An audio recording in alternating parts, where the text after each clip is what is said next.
France Maghreb 2. Bienvenue à tous sur France Maghreb 2, le grand forum en ce jeudi 2 janvier, la première de cette année, nouvelle année 2020. Bonne année à tous. À la une aujourd'hui, lors de son allocution du 31 décembre dernier, Emmanuel Macron a qualifié le projet de réforme des retraites de progrès social.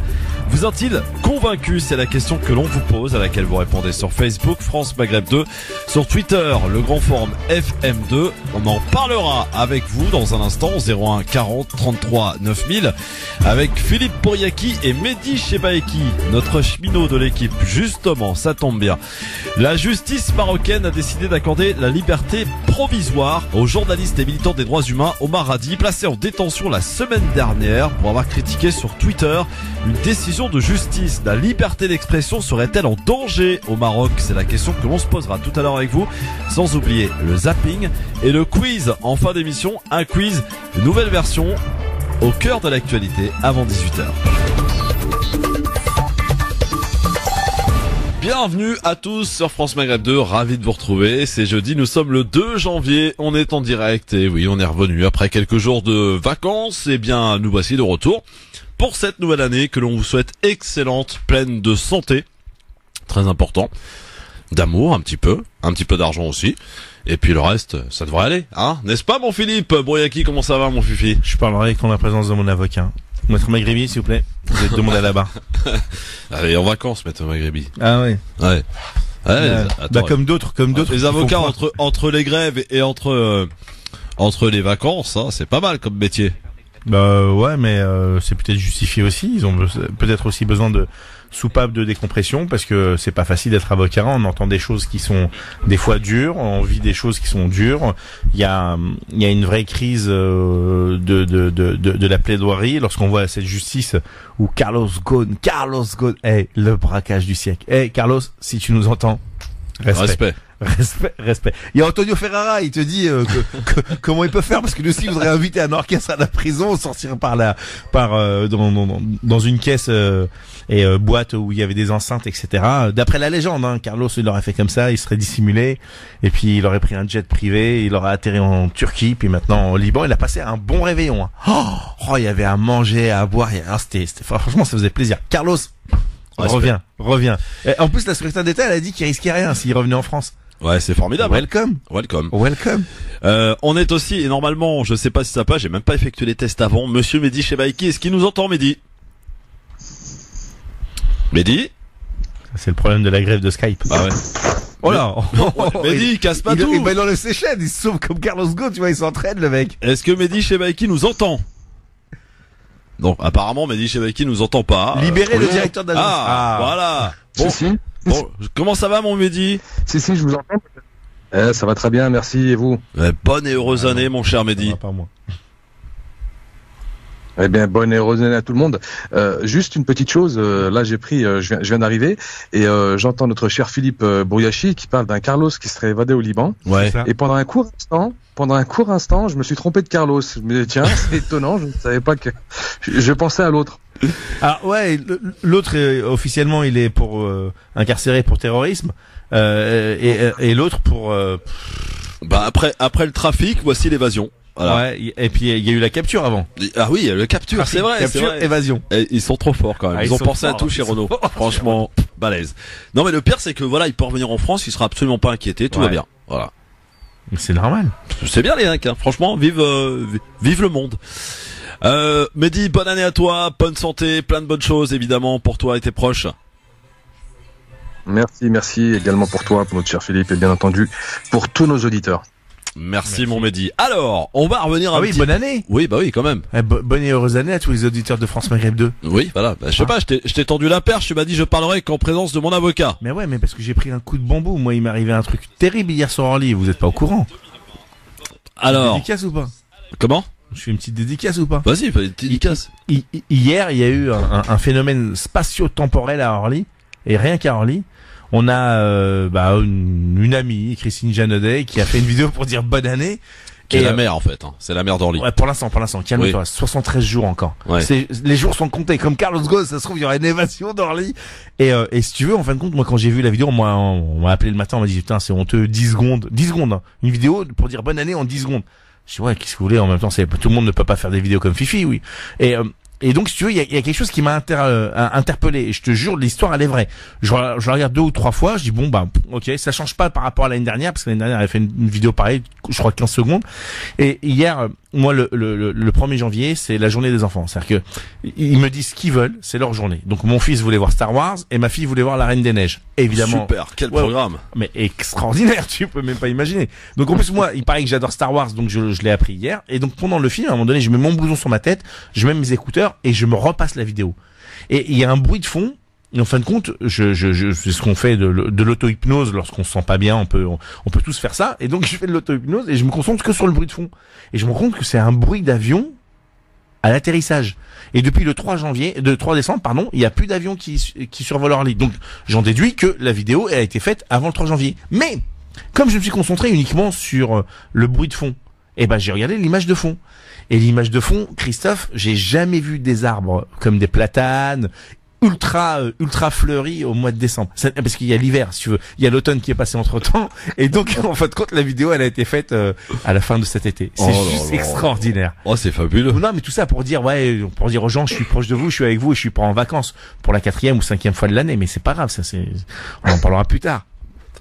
Voilà, dédicace, Christine Janaudet. Si tu nous entends, une grande pensée à toi. Te casse pas une jambe au ski. Peut-être qu'à Orly, c'est toujours le printemps. Mais oui, parce que le cœur des Orlysiens et des Orlysiennes fait qu'en sorte que cette chaleur... regarde, il n'a pas neigé sur Orly pour l'instant. donc, mais bon, non, mais si tu veux, après, je me suis quand même rendu sur place et j'ai pris des photos.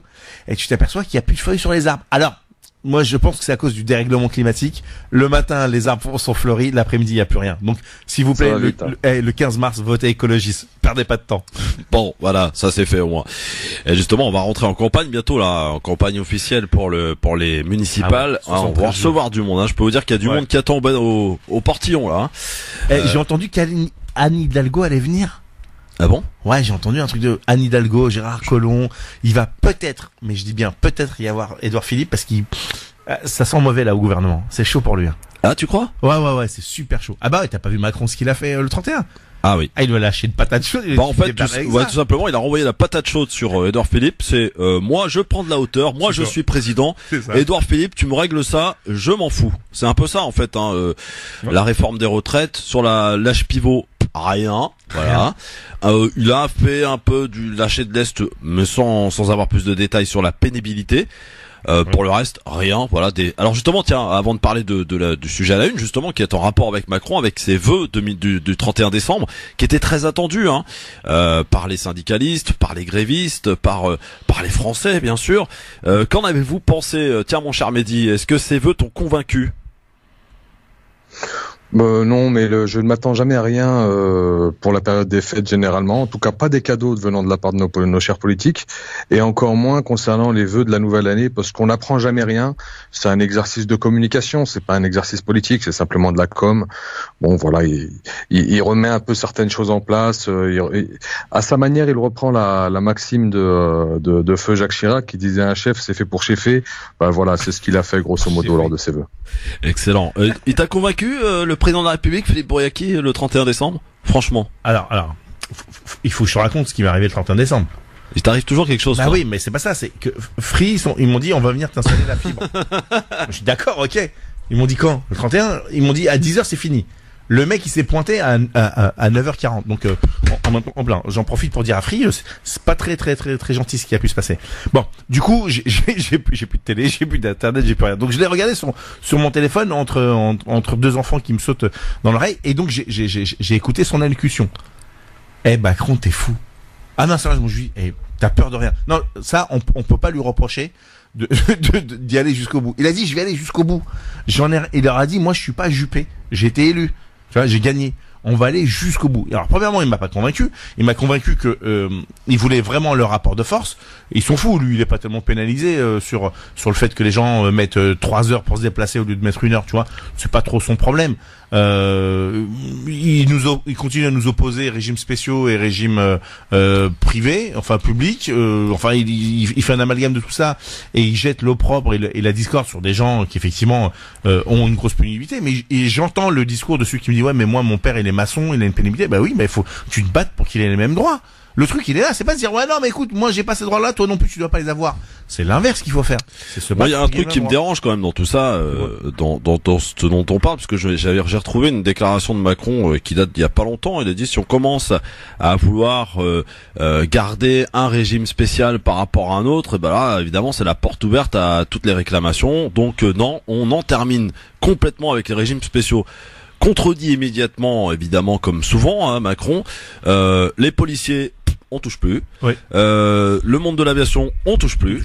Le prochain tour, je sais pas. Quoi qu'il en soit. Les pompiers, je crois aussi. Les pompiers, on touche plus. Les militaires. Les militaires, on touche plus. Les mecs de la SNCF, on touche. Les militaires, c'est un peu différent. C'est un système un peu différent. On parle vraiment plutôt pour les civils. Les gars de la SNCF, on touche plus, t'as dit, Christophe? Non, j'ai dit les gars de la SNCF, on touche encore. On touche les RATP. Ah oui, aussi. et puis les sénateurs, on touche pas. Hein. Ah non, non, t'es fou. Députés, on touche pas non plus, Mais évidemment. non, surtout pas. Ouais. Donc quoi qu'il en soit, ça fait quand même un peu bizarre, c'est-à-dire qu'il y a des privilégiés, hein. Donc les policiers, le monde de l'aviation, les pompiers. Non, c'est pas des privilégiés. Justement, tu vois, malgré. Non, mais par rapport aux autres, c'est-à-dire voilà, c'est soit pas des privilégiés. on supprime tous les régimes spéciaux. Non. D'accord? Bah oui, justement, non. Oui, mais soit on supprime tout, ou soit on garde tel que c'est maintenant et on trouve une autre solution. Mais j'irais même encore plus loin. Soit on aligne tout le monde sur le meilleur régime, parce que c'est quoi le but de modifier ou de supprimer les régimes spéciaux? Faut bien comprendre l'arnaque où est-ce qu'elle est. On nous parle du régime général en disant qu'il est en déficit, et on l'a démontré, et Rudy avait fait une très belle démonstration la dernière fois par rapport au rapport du corps, par rapport à la CAS, qui est la caisse de coordination de remboursement de la dette sociale, qui te dit qu'en 2024 on va avoir un excédent de 24 milliards. On sait qu'aujourd'hui le fonds de réserve Jospin c'est 35 milliards, et on sait que dans les fonds Accor, Argic, etc. c'est les complémentaires, c'est 115 milliards. Donc quand on parle de déficit, c'est bidon. Pire que ça. Pire. Macron, en exonérant, le président de la République, en exonérant, le président de la République Macron, en exonérant les hauts salaires à partir de 120 000, en les faisant descendre de 28 à 2,5, il retire de l'assiette fiscale, il retire surtout de l'assiette commune en rentrée d'argent pour les caisses de retraite, 75 milliards d'euros. Alors, il est où le vrai bas, le vrai débat? Le vrai débat, il est que les fonds de pension privés, les grands groupes, AXA, etc., veulent mettre la main mise sur ces 150 milliards, premièrement.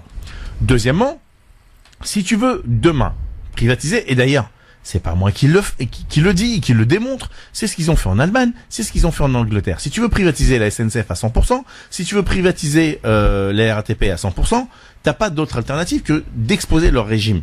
C'est pour ça qu'on te dit non, la police, non, pour l'instant on n'a pas décidé de la privatiser, quoique c'est pas impossible que ça n'arrive pas. L'armée, effectivement c'est un truc régalien, on peut pas bouger. Aujourd'hui la police et la gendarmerie, c'est eux qui tiennent le pouvoir en place, parce que s'ils étaient pas là, ça fait longtemps que les manifestants seraient rentrés dans l'Élysée. Avec la colère qu'il y a, tu n'y peux pas imaginer ce qu'ils auraient pu faire comme bordel. Donc la seule vraie histoire, c'est cette déréglementation européenne, cette directive, qui est la privatisation des services publics. Ça sera la vente d'ADP, ça sera la vente, et tu as bien vu à Toulouse-Blagnac, c'était d'abord des Chinois, ils ont fait une catastrophe, et maintenant c'est un groupe où il y a Vinci, etc., qui le récupère avec Eiffage. Pour info, à Lyon, l'aéroport de Lyon, c'est Vinci. Hein. C'est Vinci, tu vois. Et donc, Bruno Le Maire, la semaine dernière, s'est exprimé devant les sénateurs, et il a dit, est-ce que l'État a vocation à gérer des boutiques de luxe? Non, pas les boutiques de luxe, mais les fonds, oui, les murs, oui. Alors justement, il y a une question que je veux poser à Mehdi qui comme tout le monde le sait, travaille à la SNCF et a pas le statut de cheminot d'ailleurs, hein, pour être très clair. C'est bien ça. Voilà. C'est bien ça. Mehdi, est-ce vrai, parce que moi j'ai quand même pas mal de monde qui travaille à la SNCF au sein même de ma famille, et on m'alerte là en me disant là il y a des appels d'offres qui vont être en cours pour 2022, 23, 24, etc., pour que des lignes entières de train, de TGV, de tramway géré par la SNCF soit vendu au privé. Ah mais alors que les choses soient claires. Maintenant, en fait, pour faire simple, à Paris, le RER c'est un réseau particulier, mais on va parler du Transilien et des réseaux régionaux. Il y a quelque chose qui s'appelle une autorité organisatrice. L'autorité organisatrice, c'est les gens pour lesquels vous votez. Donc les présidents de région. À Lyon, enfin Rhône-Alpes c'est Wauquiez, dans le sud je crois que c'est Estrosi. Enfin bref. Nous c'est Madame Pécresse. Vous c'est Madame Pécresse. Valérie Pécresse. Voilà, très bien. Île-de-France, c'est Madame Pécresse. Ces gens-là représentent l'autorité organisatrice des transports. C'est-à-dire que ils achètent le matériel. Ce sont les personnes qui détiennent, on va dire, les moyens matériels du transport. À partir de maintenant, les régions vont pouvoir choisir et donc décider lors des changements, lors des nouveaux appels d'offres, de passer par d'autres prestataires que la SNCF pour transporter les voyageurs. Par exemple, je dis n'importe quoi, mais une ligne entre Lyon et Saint-Étienne, demain, elle pourrait être faite par un autre opérateur que la SNCF. C'est ça. C'est ça, mais pendant un certain temps, c'est-à-dire que ça va être le temps de l'appel d'offres. Donc on va basculer les employés qui sont à la SNCF dans la nouvelle société. Qui vont perdre au passage, hein. Pas tout de suite. Pas tout de suite, pas immédiatement. Par contre, au bout, alors je me rappelle plus, c'est 2 ou 3 ans, il faudra qu'ils fassent un choix entre rester dans la nouvelle société qui a pris le contrat ou bien revenir en arrière à la SNCF si tant est qu'il y a encore de la place pour eux. C'est ça. Donc c'est très compliqué. En fait, il y a beaucoup moins de marge de manœuvre de pouvoir évoluer. Quand on est racheté par le privé, après c'est fini, quoi. Ah bah devine. Ouais. L'objectif est là.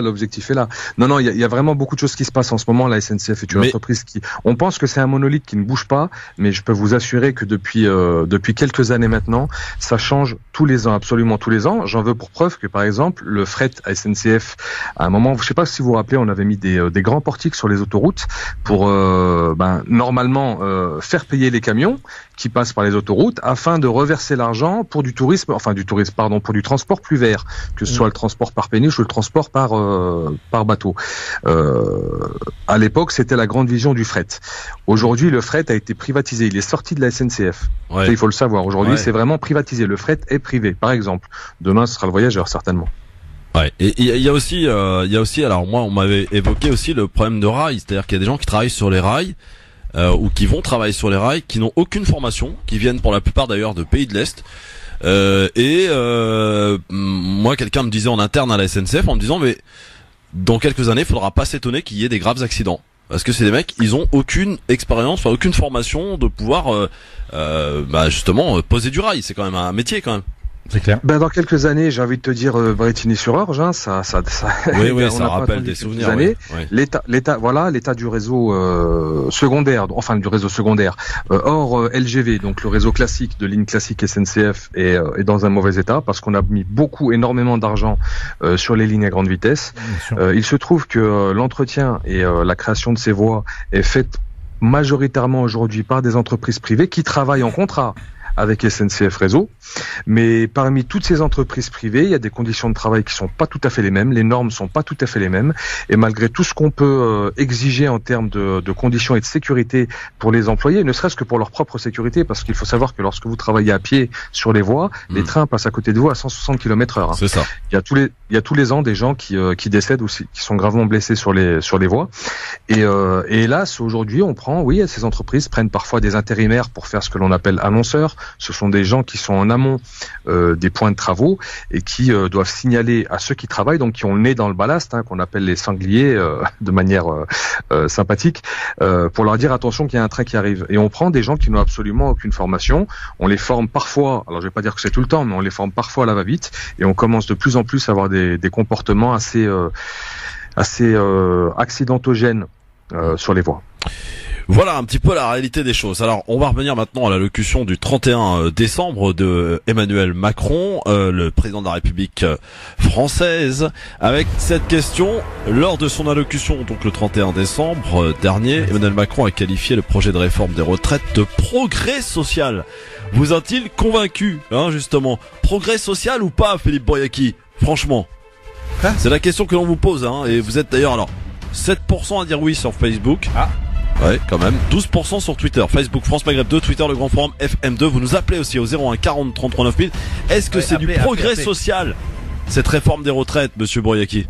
Mais non, mais c'est pas du progrès social, cette réforme des retraites. Je sais pas quel est Luluberlu qui a utilisé. Ah bah, c'est le président de la République qui a parlé de progrès social. Ah, si c'est le président, c'est pas pareil. Non, mais tu es en train de me parler du banquier Rothschild qui dirige notre pays aujourd'hui et qui veut que justement les instituts internationaux, les instituts de fonds de pension tels que les fonds de pension Helborg, etc., contrôlent nos retraites, contrôlent nos vies, qu'ils indexent le point de retraite à l'inflation ou à la déflation ou alors au 4,40. Enfin, soyons un petit peu sérieux. Je sais que je pourrais passer pour quelqu'un qui caricature, qui tire le trait vraiment très loin pour essayer de faire peur parce que je suis une pastèque rouge à l'intérieur, vert à l'extérieur.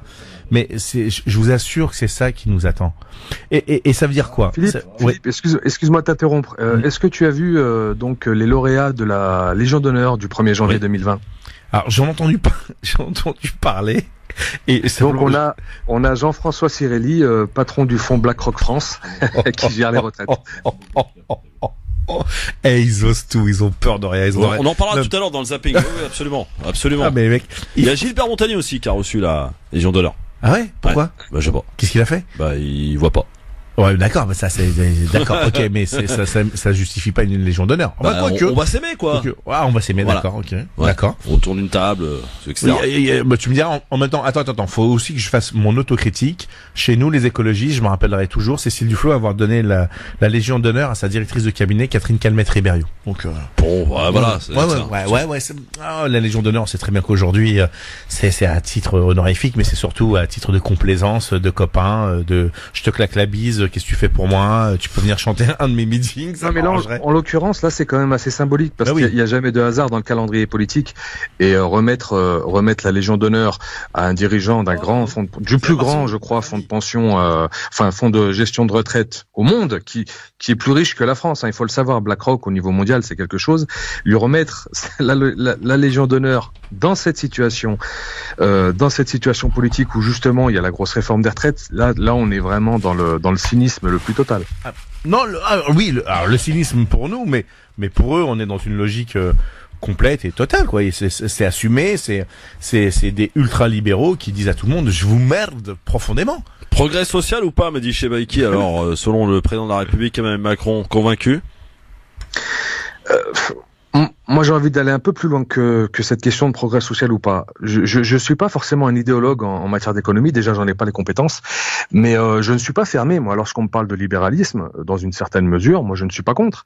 Je n'ai aucun problème avec ça. Comme je l'ai toujours dit d'ailleurs par rapport aux retraites, plutôt que de continuer ainsi, dans ce cas-là, si vraiment il y a des nantis qui prennent en otage les Français, aka les cheminots, qu'on passe à la retraite par capitalisation et que chacun fasse sa propre retraite. À ce moment-là, il y aura plus de nantis. Chacun travaillera pour soi et on se fera chacun sa propre retraite. Moi, j'ai pas de problème particulier avec ça. Moi, ce qui me gêne, c'est lorsque l'on cède à des petits copains et à des très grosses entreprises, des entreprises importantes, des parts de marché des parts de marché français. S'il y avait un écosystème économique sain derrière tout ça, ça me poserait pas de problème d'aller sur la capitalisation. Mais aujourd'hui, on sait que on va simplement aller enrichir des entreprises qui n'ont pas un marché, qui ont un marché oligopolistique. C'est pas des monopoles, mais presque.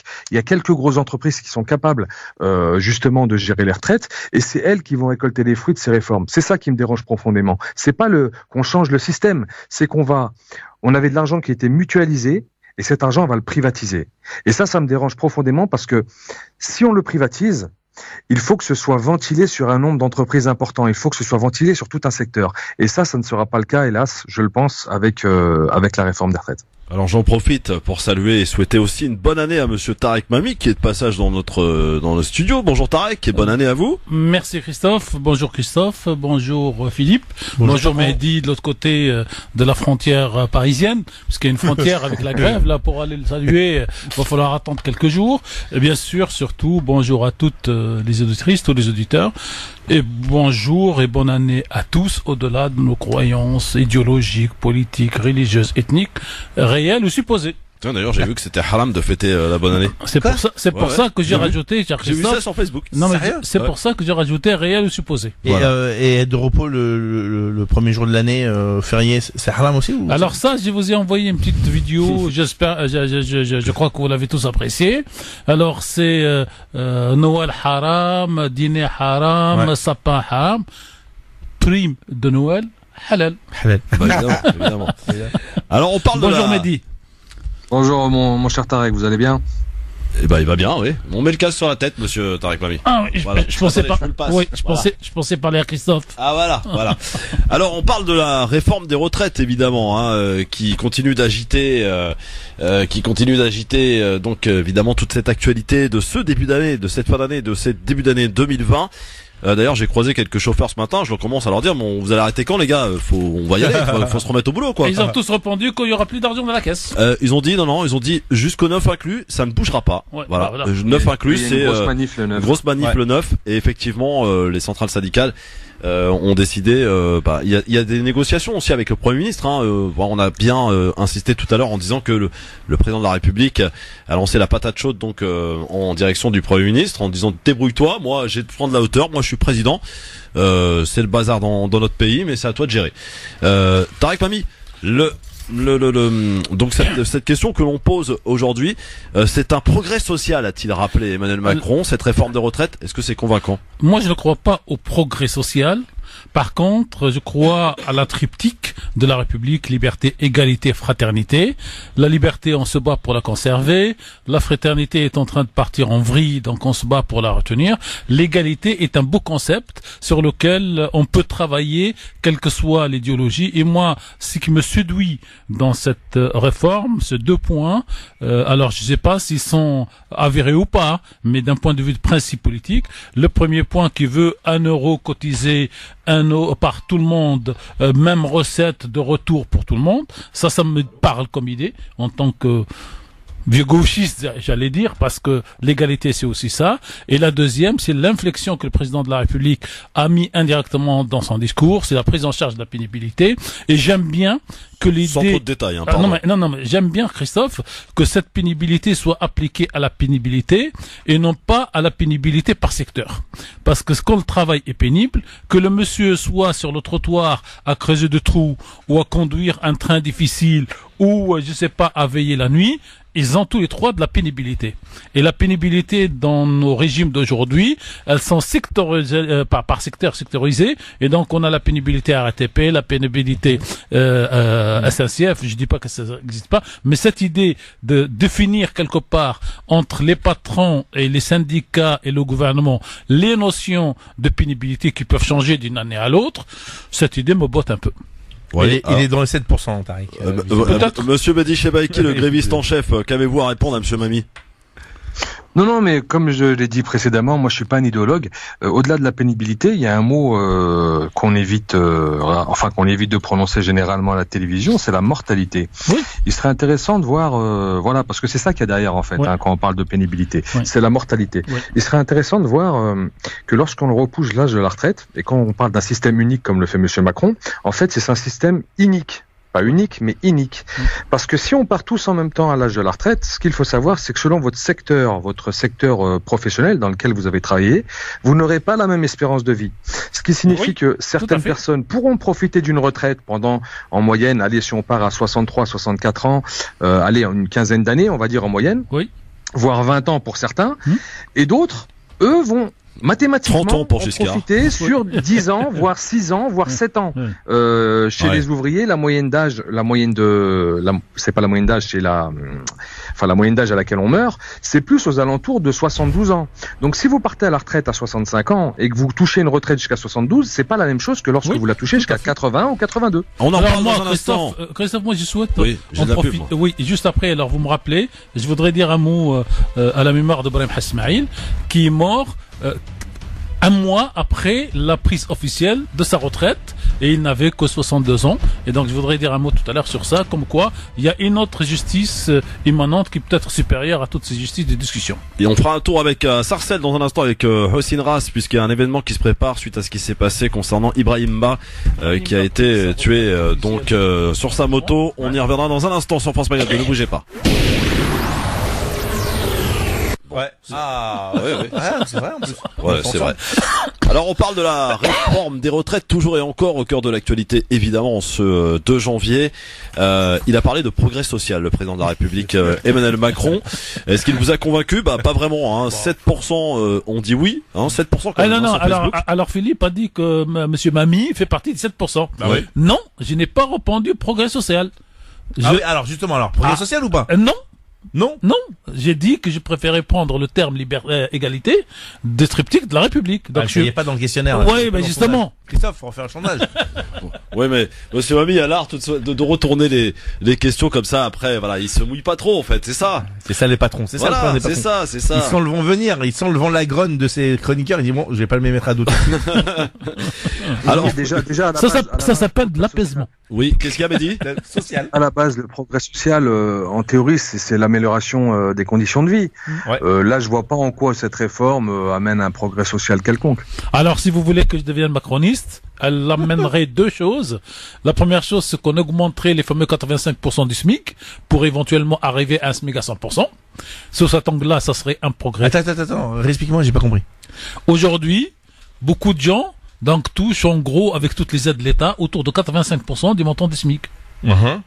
Avec cette réforme, si elle va jusqu'au bout, la règle serait minimum le SMIC. À la retraite. Sauf qu'il le toucherait à quel âge?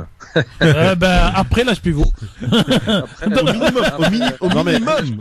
Donc ça c'est le premier point. Ça c'est le premier point pour répondre à la question progrès social.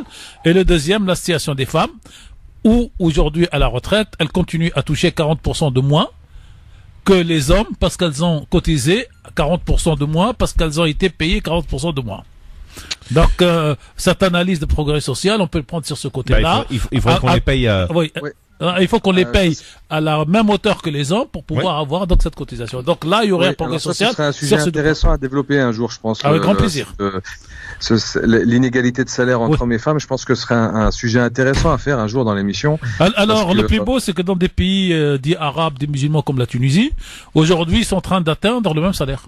Alors tiens, puisque vous parlez de la Tunisie, vous me tendez une perche. Oui. Non, mais c'est juste pour dire que beaucoup de pays, on va venir, Christophe. Mais dans beaucoup de pays, donc, les donneurs de leçons ne sont pas les faiseurs de réalité. Votre nouveau président Kais Saied avait été de celui qui voulait un petit peu ne pas imiter les autres, faire tout, justement tout sauf comme les autres.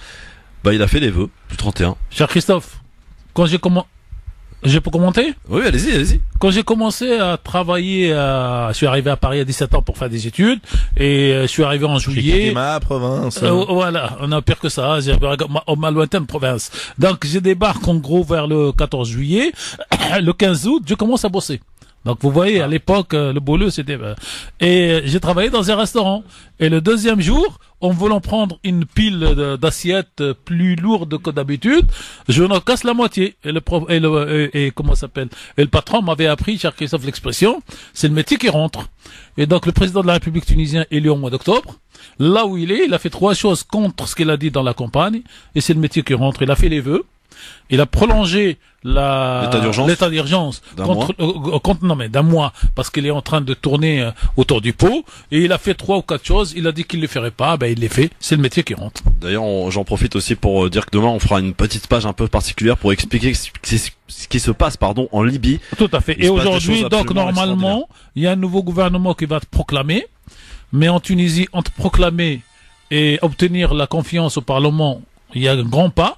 Et je pense que malheureusement qu'on va se diriger vers des nouvelles élections au mois d'avril en Tunisie. Oui. C'est le système parlementaire qui veut ça. C'est le système, c'est la déperdition des voix, et surtout le dernier sondage donne le PDL, donc l'ancien parti d'historien de Madame Abir Moussi, comme premier parti de Tunisie aujourd'hui, si le vote avait lieu ce dimanche. Revenons un instant sur le 31 décembre et les vœux du président. Il avait l'occasion, absolument, français, Emmanuel Macron, il avait l'occasion, messieurs, de pouvoir, j'allais dire, créer une petite pagaille entre syndicats. On sait que par exemple la CFDT, on revient sur l'âge pivot, c'est bon, ils arrêtent. Il y a quelques syndicats. Bon, il y a les durs, c'est la CGT, FO et compagnie. Eux, c'est le retrait total. Mais il aurait pu, s'il remettait en cause l'âge pivot, créer une certaine une pagaille dans les syndicats. Il l'a pas fait. Pourquoi? Bah moi j'ai dit qu'il l'a fait. Ah non, il l'a pas fait. Il l'a pas fait. Si. Comment? Non, vous prenez, c'est comme les exégètes des textes religieux. Vous prenez le premier degré, vous prenez le deuxième degré. Le premier degré, il dit j'arrête et je mets le pivot.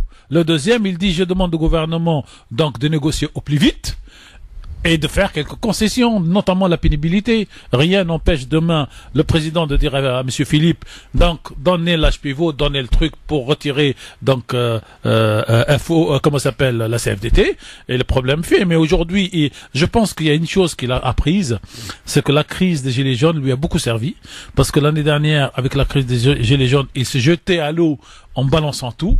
Et là, il fait donc le mur de protection que M. Philippe. Donc, pour moi, il l'a fait, et vous verrez dans les jours qui viennent. Pourquoi il l'a pas fait pourquoi il l'a pas fait franchement, dans l'absolu non, Philippe? Il peut pas.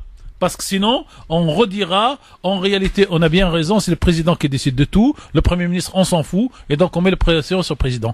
Mais pour se protéger, il dit au Premier ministre, tu feras ce que je te dirai de faire, mais au bureau entre nous, et tu diras que c'est toi qui as décidé. Ouais, non, là-dessus, là-dessus, je pense que M. Mamie a pas entièrement tort. Moi, je pense que c'est une erreur. S'il avait été un tant soit peu intelligent, c'est ce qu'il aurait fait, et il aurait cassé le front et l'union syndicale. Mais ça veut pas dire que la base aurait suivi. Parce que moi, pendant les manifestations, on a eu la chance d'échanger et de discuter avec les militants de l'UNSA et de la CFDT qui m'ont dit, nous, on ne cautionne absolument pas ce qui est en train de se passer. Tout à fait. Donc, il aurait été... Alors attention, je mets des guillemets en disant il aurait été intelligent. Je pense que Macron est très intelligent. Et surtout, par contre, c'est son staff à côté qui doit l'être. Pardon, un petit peu moins. Bah ouais, il a dit des phrases de fou qui auraient pu embraser la France et même Brigitte était pas très... en train de te tarakésier, Philippe. C'est normal. Tarakésier. Non mais il l'a pas fait parce que justement la patate chaude, c'est pas moi, c'est Édouard Philippe. Je suis pas content, remaniement, merci, au revoir. Et il l'a pas fait aussi dans le sens où il donne des garanties fortes à ceux à qui il donne la Légion d'honneur le lendemain quand même. On va dire, vous avez vu? Provocation, c'est encore. Bah oui, mais moi je suis pas les autres. Mais en même temps, on a quelques secondes, on peut parler des manifs ou pas? Oui, ce qui s'est passé. Oui. Parce que France Maghreb 2 a couvert quand même la dernière manifestation et il faut le dire ici, il faut aller faire un tour sur le Facebook de la radio de LGF et de Philippe Oriaki d'une manière extraordinaire. Je peux dire que c'est pas pour vous jeter des fleurs ici, mais quelques journalistes dits professionnels encartés et aguerris n'ont pas réussi ce que vous avez fait en quelques jours de terrain. Ouais, mais reporter de guerre. On peut l'envoyer partout. D'ailleurs, ton prochaine destination, c'est Tripoli. Je te le dis tout de suite. Quoi mais est-ce que je serai interpellé ou pas? Non, là-bas ils n'interpellent pas. Là-bas ils libèrent ou ils tuent. Voilà. Parce que moi j'ai quand même un commissaire de police qui me dit où tu dégages ou je t'interpelle. Et d'ailleurs, faut voir la dernière vidéo parce que moi je tiens à remercier Eric de Radio Tongossa qui j'avais pas vu qui était derrière, qui avait filmé cette scène-là, mais c'est pour ça que je vous invite à aller sur la page de France Maghreb 2 et du LGF où on a la vidéo où je suis en direct parce que moi j'étais en train de faire le débrief avec Christophe à ce moment-là et à un moment donné je lui dis attends excuse-moi il y a un truc qui se passe et on voit qu'on est à 30 mètres des forces de l'autre et que nous on est en train de partir en fin de compte parce qu'il faut juste comprendre que les derniers qui restaient c'était plein de journalistes indépendants et on allait boire un coup ensemble pour débriefer, montrer les vidéos des uns et des autres et il restait quoi 2-3 gilets jaunes avec nous dont un qui venait que j'ai interviewé juste avant qui venait de Belgique, enfin des gens vraiment très mignons, il y avait pas d'animosité donc on partait d'un seul coup tu vois alors c'était ni les CRS ni les gendarmes mobiles puisque eux ils avaient déjà remballé, il y avait plus personne à la place du Châtelet et eux avaient sûrement envie de finir parce qu'ils avaient envie de rentrer chez eux et je peux le comprendre mais tu vois qu'ils chargent, qu'ils en prennent deux au hasard alors qu'ils sont que ces gens-là sont dos aux policiers, ils sont pas face à eux en train de les invectiver de leur jeter quoi que ce soit donc ils sont dos à eux, ils se font attraper, ils se font massacrer, ils se font tordre en 2 secondes donc nous on s'arrête et à ce moment-là on filme et t'as t'as un commissaire qui arrive, qui dit bon maintenant alors que je vais pas parler, je savais même pas qui il était. Il me dit liberté de la presse ou pas liberté de la presse. Maintenant vous dégagez, c'est fini, machin, etc. Je dis bon d'accord, ok, mon commandant, mon général. Bah ouais, attends, je vois un truc, il avait des barrettes de partout. J'ai dit oh là là, celui-là il doit être puissant. Je croyais même que c'était le responsable de chef d'état-major, tu vois. Donc j'ai eu peur à un moment donné. Tant que c'est pas le préfet qui dit on partage pas les mêmes valeurs. Ouais, il avait quand même le look. Et d'un seul coup, il revient à la charge, le type, en me posant la main sur l'épaule, mais il a dû sentir que peut-être qu'il fallait pas aller plus loin non plus, dans le sens où j'avais une épaule fragile, j'ai pris un coup de matraque juste avant, donc mais par contre, à la décharge du policier qui m'a mis le coup de matraque, c'est au moment où ils ont donné le coup de sifflet, où ils ont chargé, ils ont pas fait de détails, hein, ils ont vraiment pas fait de détails, ils font pas attention qui est qui. Pourtant moi je suis super bien identifié, tu peux pas me louper. D'ailleurs je fais une petite dédicace à Christelle Fresneau qui elle a pris des coups de matraque dans la main, et délibérément on a vu plusieurs scènes où on essaie de faire tomber les téléphones portables. Je tiens à dire que les policiers, les gendarmes et les CRS n'avaient pas leur RIO sur Rio, ouais. Ce qui est obligatoire, on l'a filmé plus d'une fois. Et donc ce commissaire, ce jeune commissaire. On va peut-être expliquer qu'est-ce que le RIO, c'est quand vous allez vous porter plainte justement auprès de la police des polices lorsque vous considérez avoir été attaqué par un policier, victime d'une agression policière, on va vous demander tout de suite le RIO. Le RIO, c'est le numéro qui permet d'identifier le policier en question. Moi, j'ai une autre idée. J'ai pas fini. Hein. Oui, j'aurais une autre définition de RIO. Allez, Philippe. Et donc ce commissaire revient une deuxième fois à la charge, alors que on voit sur mon live, on le voit moins sur radio, sur Eric, sur la vidéo de Eric, mais on voit en tout cas sur mon live que moi je suis en mouvement, je suis en train d'obtempérer. Moi j'ai reçu un ordre, en plus je le dis à Christophe, j'ai reçu l'ordre de dégager, donc on dégage. Et c'est ce qu'on faisait d'ailleurs. Et il revient et il me dit si vous dégagez pas tout de suite, c'est interpellation. C'est-à-dire que le type, il s'en fout qu'il y ait des journalistes, des reporters, etc.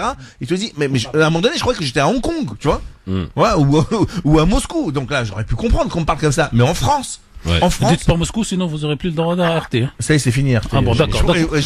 Donc vous pouvez. Ouais, tant qu'il me présenterait pas des excuses, je remettrai plus les pieds à RT. Ils m'ont appelé plusieurs fois. Hein. Et Rodriguez aussi, qui a de nouveau été agressé. Non, mais j'ai vu les images de Jérôme. Faut juste comprendre ce qui s'est passé. Ça s'est passé à la gare du Nord. Au départ de la manif. Ouais, au départ de la manif. Donc, ça avance, tranquille. Il y a les forces de l'ordre qui avancent, mais à contresens, c'est-à-dire qu'ils marchent en arrière. Tu vois, ils ont les manifestants en face d'eux. Il y a aucune raison d'avoir des boucliers, etc. Donc les gilets jaunes avancent, c'est eux qui ouvrent la manif, et puis après le cortège, etc. Et à un moment donné, le type quand il avance en arrière, il avance moins vite que quelqu'un qui avance logiquement et traditionnellement. J'ai envie de te dire, tu vois, il y a un sens pour les choses. Quand t'es en marche arrière, t'avances forcément moins vite. Donc il y a un léger contact, mais pas grand-chose. Et là, tu vois que c'est les forces de l'ordre qui poussent. Il prend un coup de bouclier, il prend du gaz, il est au sol, il se fait encore gazer et il se fait encore bousculer. Donc il a eu quelques petits points, ils lui ont mis des compresses, etc. Ils lui ont mis des sparadraps compressifs immédiats. Il aurait dû être hospitalisé, mais Jérôme a insisté pour rester jusqu'au bout, sinon c'était leur donner gain de cause. On a pu faire une interview avec Jérôme au milieu de la manif, où à un moment donné on passe à côté de Beaubourg et on sait pas ce qui se passe, et on se fait gazer. Donc moi j'ai réussi à passer sur le côté, je me suis retrouvé entre deux feux. Je me suis retrouvé vraiment au milieu, entre les CRS qui chargeaient d'un côté et les manifestants qui chargeaient les CRS de l'autre côté, etc. Bon, on s'en est plutôt bien tiré. On a eu franchement un accueil super sympa des manifestants. Vous pouvez voir nos lives, vous allez voir qu'ils étaient super contents de nous voir. À l'inverse de BFM qui eux doivent être escortés, et donc je dis c'est pas normal que les copains de BFM se fassent aussi escorter, mais en même temps quand tu ne relèves pas les faits réels, ça peut énerver les manifestants. Quand ils sont 10 000 et que tu dis qu'ils sont 2 000, c'est pas possible. Quand les foulards rouges, tu te rappelles les pro-macroniens là, oui. Ils ont fait une manif, moi j'y étais. Ils étaient 1000, je vois 1000 plus avec tous les policiers qui étaient autour. C'était celle qui était en face de la Bastille, là. C'est l'opéra Bastille. Et ils étaient à peine 1000 et ils annoncent 10 000, enfin chose qui n'existe pas. Mais je vous invite à voir les vidéos où il y a les sommations de dispersion alors qu'il est à peine 17h, que la manif est autorisée jusqu'à 18h. On est complètement nassé. Il y a des vidéos que nous on a faites, qu'on a réalisées.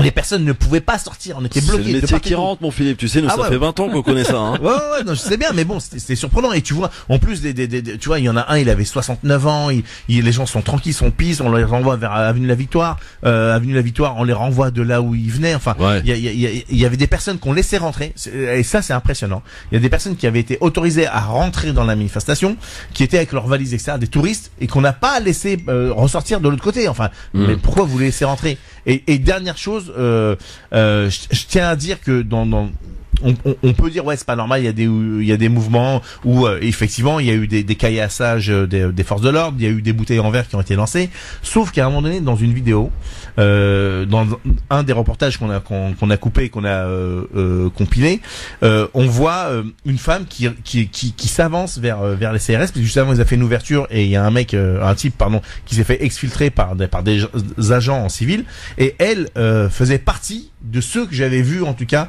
être de manière assez virulente contre les forces de l'ordre. Et tu l'entends, et elle dit je suis collègue. Et il la laisse rentrer, elle l'interpelle avec les autres, le type qui est au sol, il l'emmène pour l'exfiltrer. Il y a des manifestants qui se dirigent vers eux, il y a même des reporters qui sont en train de suivre pour filmer le truc et qui prennent des gaz lacrymogènes. Tu vois, donc les types, ils ont pas fait de détails. Blague à part, on a toujours parlé des violences policières, etc. Moi, je les ai vécues en live. Ouais. Alors justement, tiens, belle transition pour parler de ce qui s'est passé à Garges-les-Gonesse il y a quelques semaines. On est en ligne avec Ossine Ras. Bonjour mon Ossine, bonne année à toi. Ossine ? Voilà. Bonjour mon Ossine. Il était parti à la cuisine, Ossine. Non, il était en train de boire sa gorgée d'eau, là. Voilà, ça va mon Ossine ?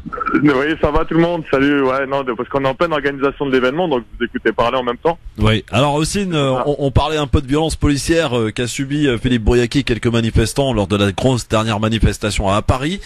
On parle d'une autre affaire, c'est Ibrahim Ba. Est-ce que tu peux nous redonner un petit peu le contexte de cette affaire, Ossine ?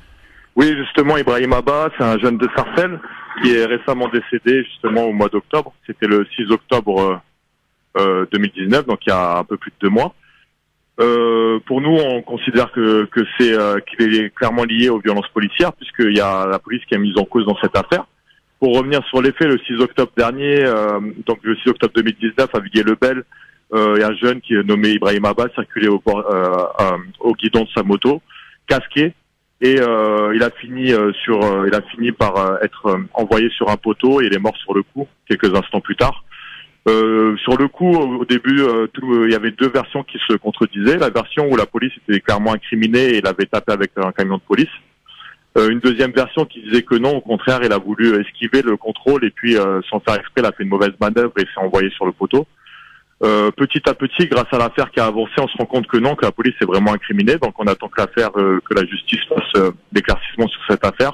Mais on sait d'ores et déjà qu'il y a beaucoup de témoins déjà sur place à l'époque, dont des témoins qui n'habitent même pas Villiers-le-Bel, mais qui rentraient de chez eux qui rentraient du travail pour rentrer chez eux, et qui ont notamment témoigné. Donc il y a plusieurs, des témoins anonymes et des témoins inconnus, qui témoignent justement d'avoir vu la police percuter justement la moto, d'avoir surgi au dernier moment et d'avoir tapé la moto d'Ibrahim Ba. Donc tout ça s'est passé le 6 octobre dernier. Ce qui a fait du bruit aussi suite à cette affaire, c'est que même pas quelques heures après l'annonce du décès, ou même au moment de l'annonce du décès, donc le jour même, quelques heures après, le préfet du Val d'Oise a pris la parole et s'est fait juge lui-même, puisqu'il a annoncé clairement que la moto était volée, que le jeune en deuxième lieu n'était pas casqué et qu'il a voulu se soustraire à un contrôle de police. Donc il y a eu vraiment une personne qui a voulu être jugée partie sous le nom du préfet du Val d'Oise. Donc ensuite, nous la famille a décidé de se porter partie civile et de demander à l'ouverture d'une enquête, ce qui s'est produit. Alors on rappelle que la moto lui appartenait bien, il était bien. Alors voilà. Ce qui s'est passé, c'est que le Nouvel Obs a fait un très bel article d'investigation quelques jours après. Ils se sont procuré le certificat de vente de la moto pour bien prouver que la moto n'est pas volée. Pour revenir aussi sur le casque du jeune Ibrahima, faut savoir que juste avant sa mort, paix à son âme, il avait fait un snap, donc sur les réseaux sociaux, où il se montrait justement en train de mettre son casque, et il disait sur son snap que voilà, aujourd'hui on pourra pas me reprocher d'avoir pas mis mon casque. Et juste après, il est décédé. Et au niveau de la justice, on en est où là, Ossine ? Alors, dès le début, il y a une caméra qui existe sur cette rue-là, c'est une caméra rotative, et qui a filmé la scène. Alors dès le début, pour se prémunir de tout risque qui nous disent que la caméra ne fonctionnait pas, on a réussi à faire parler le maire devant les caméras, les maires du Bignan, qui ont certifié que les caméras fonctionnaient. Donc à la suite de ça, nous on a demandé la famille qui est partie civile avec son avocat Yassine Bouzrou ont demandé justement de visualiser ces caméras, chose qui n'a pas été acceptée. Donc au début, ces vidéos elles étaient entre les mains du tribunal de Pontoise et aujourd'hui elles ont été réquisitionnées par l'IGPN. Donc ces vidéos elles existent bel et bien. Selon le dossier, parce qu'il faut que tu saches aussi qu'on a grâce à la famille qui s'est portée partie civile, elle a pu avoir accès au dossier. Dans ce dossier, on peut voir apparaître justement le récit, ce qu'on raconte de ces caméras vidéo, mais on peut pas connaître, la famille ne peut pas certifier d'elle-même de ses propres yeux ce qui s'est passé, la véracité de ce qu'il y a écrit dans le dossier. Notamment dans le dossier, on apprend d'autres choses aussi. Qu'est-ce qui va se passer ce samedi à Sarcelles, puisqu'un événement est organisé donc pour faire lien à cette affaire? Oui, alors avant de revenir à l'événement, je vais te passer le jeune qui est à la tête de cet événement à l'origine. Nous, pour terminer sur l'avancée du dossier, il faut savoir que ça va plus loin puisqu'il y a eu une expertise du camion de police qui était sur place ce jour-là. L'expertise qui a eu lieu pas sur place mais 2 jours après. Donc le camion, le camion qui est mis en cause a circulé pendant 2 jours entre les mains de la police avant d'être expertisé. 2 jours après, lors de l'expertise, on a pu constater, selon le dossier, qu'il y a un choc à l'avant-droit du camion et qu'on a retrouvé aussi un choc selon l'autopsie qu'on a fait sur Ibrahim Abba sur sa jambe gauche. Idem sur la pédale gauche qui a été enfoncée de la moto. Et tous ces chocs-là de l'expertise et de l'autopsie, eh ben ils concordent par rapport au lieu où il y a eu choc sur la jambe d'Ibrahima et sur l'endroit du camion. Donc voilà, il y a tout ça qui avance sur le dossier. Il y a beaucoup effectivement de zones d'ombre dans cette affaire. Ibrahim Ba, donc qui est décédé sur sa moto, au guidon de sa moto le 6 octobre dernier. Ouais. C'est un Sarcellois, c'est pour ça que l'événement se déroule ce samedi à Sarcelles. Et l'accident s'est produit à Garges-et-Gonesse. C'est pour dire à Villiers-le-Bel. À Villiers-le-Bel, pardon. Oui, voilà, ça nous rappelle malheureusement l'affaire de Rami et Moussine. Ouais. C'est à leur âme qui est arrivé il y a quelques années à Villiers-le-Bel déjà sur les mêmes faits. Quasiment, puisque aussi j'étais à moto. Donc voilà encore la même ville qui est touchée par le même accident. Tarek Mami, ça fait 20 ans, 30 ans qu'on parle, voire même plus d'ailleurs, qu'on relate malheureusement ce type d'affaires. Ça devient très récurrent finalement. Alors le gros problème de la France, c'est que tous les organismes de contrôle font partie des organismes qui gèrent. Et on a la fameuse expression, ils sont toujours juges et partis. Vous avez ce problème au ministère de l'Intérieur, mais vous l'avez également dans tous les ordres. L'ordre des avocats, l'ordre des médecins, l'ordre des architectes. Ce n'est jamais un ordre, c'est jamais des personnes à l'extérieur, indépendantes, qui viennent regarder un dossier, ils s'en vont. Ouais. Et donc forcément, quand vous êtes juge et parti, vous avez beaucoup plus souvent tendance à être parti qu'être juge. Et donc, tant que le ministère de l'Intérieur n'a pas accepté, tant que l'État tunisien, le français, tant que le gouvernement n'a pas accepté le principe de délocaliser ce contrôle, il en sera ainsi. En Tunisie et aujourd'hui en Algérie, on a sorti les élections du ministère de l'Intérieur pour que ce soit des organismes indépendants, même si elles vont peiner pendant des années pour organiser les élections. Il faudrait qu'en France, le principe de juge et parti disparaisse et que le ministère de l'Intérieur constitue donc son organisme. Ça c'est de l'égalité, ça, Monsieur Macron. Oui, exemple. Ça c'est de l'égalité. Voilà. Mais c'est pour ça que tout à l'heure, moi je suis toujours sur cette notion égalité pour tous les citoyens sur tous les points. Austin, on parle de l'événement dans un instant. Ne bouge pas, on se fait la pub en 2 spi et puis dans un instant on aura un petit zapping quand même, sympa. On va se régaler et on va faire un petit tour au Maroc là. Est-ce que la liberté d'expression est un peu en danger au Maroc là? En moitié puisque le journaliste a été libéré. Oui, il a été libéré. Sur mais pression. Quand même... Oui, mais d'accord, mais il a quand même été en HEPS quand même. Oui, tout à fait. Il y a un youtubeur aussi qui a été condamné. Il y a un lycéen. Il y en a plusieurs. Commence à quand même y avoir quelques petites affaires et les Marocains quand même commencent à sortir dans les rues en disant oula, on va peut-être commencer à s'inquiéter. On en reparle dans un instant avec vous. 01 40 30 39 000. C'est le grand forum avec Mehdi Chebaiki qui est en grève. Vous l'avez compris, en grève de la parole aujourd'hui. Et Philippe Poiriaki, Tarek Mami et Sinras qui va nous parler de l'événement. C'est toujours difficile. Ibrahim Ba dans un instant. C'est toujours difficile d'être de l'autre côté de la frontière et de participer. Hein. C'est ça. Mais vous inquiétez pas. Mehdi, il est sage. Il est sage. Voilà. À tout de suite. Il attend.